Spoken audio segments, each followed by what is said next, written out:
आज मैं वसंत ऋतु पर निबंध लेकर आया हूँ जो बहुत ही इम्पोर्टेंट है। एग्जाम में 5 या 10 नंबर का आता है, तो आप इसको अच्छे से नोट करके याद कर लीजिएगा। तो चलिए मैं पढ़ कर बताता हूँ, तो आप इसको अच्छे से सुनिएगा और अच्छे से नोट करके इसको याद कर लीजिएगा। हो सकता है 2026 में क्लास 12th में ये वाला एग्जाम में आ जाए हिंदी में, तो आप इसको अच्छे से याद कर ही लीजिएगा, क्योंकि वसंत ऋतु पर बहुत बार निबंध आ चुका है। आप भी देखिए क्वेश्चन बैंक में, वहाँ पे बहुत बार आ चुका है। लगभग ये नहीं तो कम से कम 10 बार से ऊपर आया होगा वसंत ऋतु पर निबंध। तो आप इसको अच्छे से नोट करके याद कर लीजिएगा। चलिए मैं बारीक बारीक से पढ़कर आपको बताता हूँ। देखिए पहले क्या है, पहले है भूमिका। भूमिका में क्या क्या है देखिए।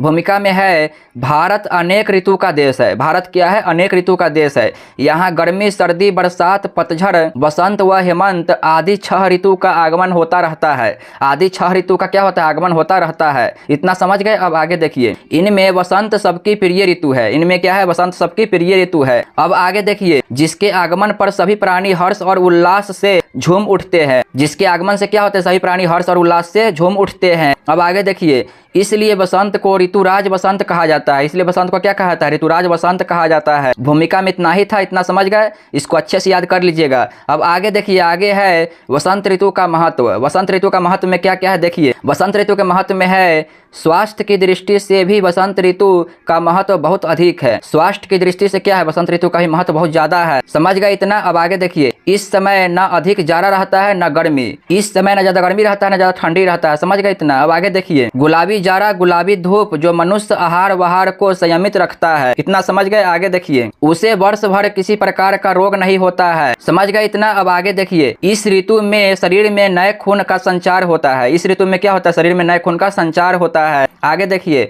वात और पित्त का प्रकोप भी शांत हो जाता है। वात और पित्त का प्रकोप भी क्या हो जाता है, शांत हो जाता है। आगे देखिए, इस प्रकार इस ऋतु में स्वास्थ्य और शरीर में सौंदर्य की भी वृद्धि होती है। इतना समझ गए। वसंत ऋतु का महत्व में इतना ही था। इसको अच्छे से नोट करके याद कर लीजिएगा। अब आगे देखिए, आगे है ऋतुओं का राजा। आगे क्या है, ऋतुओं का राजा। इसमें क्या क्या है देखिए। ऋतुओं का राजा में है ऋतुएं तो अनेक है। ऋतुएं क्या है, अनेक है, लेकिन बसंत की सजधज निराली है। लेकिन बसंत की सजधज क्या है, निराली है। इतना समझ गए। आगे देखिए, इसलिए वह ऋतुओं का राजा शायरों कवियों का लाडला धरती का धन है। इतना समझ गए। आगे देखिए, वस्तुतः इस ऋतु में प्रकृति पूरे निखार पर होती है। वस्तुतः इस ऋतु में क्या होती है, प्रकृति पूरे निखार पर होती है। ऋतुओं का राजा में उतना ही था। उसको अच्छे से नोट करके याद कर लीजिएगा। अब आगे देखिए, आगे है सदाबहार मौसम या प्रकृति में बदलाव। इसमें क्या क्या है देखिए। इसमें है इस समय ऋतु अत्यंत सुहावनी होती है। इस समय ऋतु क्या होती है, अत्यंत सुहावनी होती है।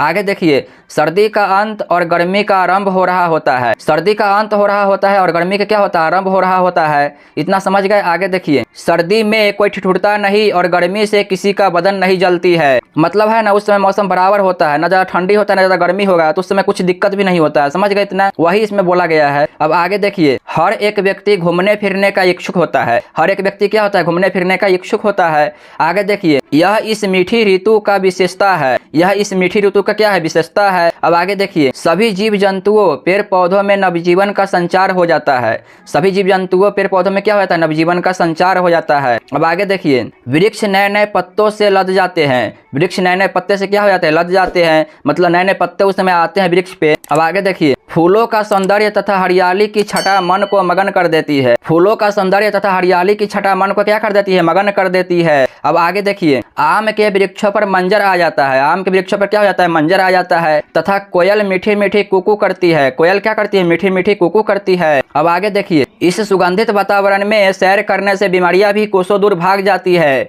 इस सुगंधित वातावरण में अगर सैर करेंगे तो क्या हो जाएगा, बीमारियां भी कोसों दूर भाग जाएगी। समझ गए इतना। अब आगे देखिए, ठंडी ठंडी बसंती हवा मनुष्य की आयु और बल में वृद्धि कर देती है। ठंडी ठंडी बसंती हवा मनुष्य को क्या कर देती है, आयु और बल में वृद्धि कर देती है। इतना समझ गए। सदाबहार मौसम या प्रकृति में बदलाव में इतना ही था, जो कि आप देख लिए। इसको अच्छे से नोट करके याद कर लीजिएगा। समझ गए इतना। अब लास्ट ही है। लास्ट में क्या है, उपसंहार है। उपसंहार में क्या क्या है देखिए। उपसंहार में है हमें इस ऋतु में अपना स्वास्थ्य बनाना चाहिए। हमें इस ऋतु में क्या करना चाहिए, अपना स्वास्थ्य बनाना चाहिए। प्रातः उठकर बाहर घूमने जाए, ठंडी ठंडी हवाओं में घूमे और प्रकृति सौंदर्य का निरीक्षण करे। समझ गए इतना। कितना अच्छी बात यहाँ पे बोल रहा है देखिए। इसको अच्छे से नोट कीजिएगा। अब आगे देखिए, बसंत ऋतु ईश्वर का वरदान है। वसंत ऋतु क्या है, ईश्वर का वरदान है। बताइए, इसमें अच्छा मौसम रहेगा तो ईश्वर का वरदान ही ना है। अब आगे देखिए, और हमें इस वरदान का पूरा पूरा लाभ उठाना चाहिए। और इस वरदान का क्या करना चाहिए, पूरा पूरा हमें लाभ उठाना चाहिए। बस इतना ही था बसंत ऋतु पर निबंध। आप इसको अच्छे से नोट करके याद कर लीजिएगा। पहले आप सभी का स्क्रीनशॉट लीजिए।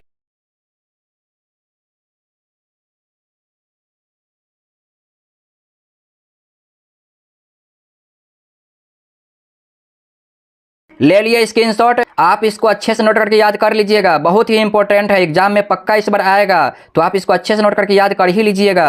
अगर आपको ये वीडियो अच्छा लगा है तो इसे लाइक कर दीजिए और चैनल को सब्सक्राइब कर दीजिए। चलिए ऐसे ही और वीडियो के साथ मिलते हैं, तब तक के लिए जय हिंद जय भारत।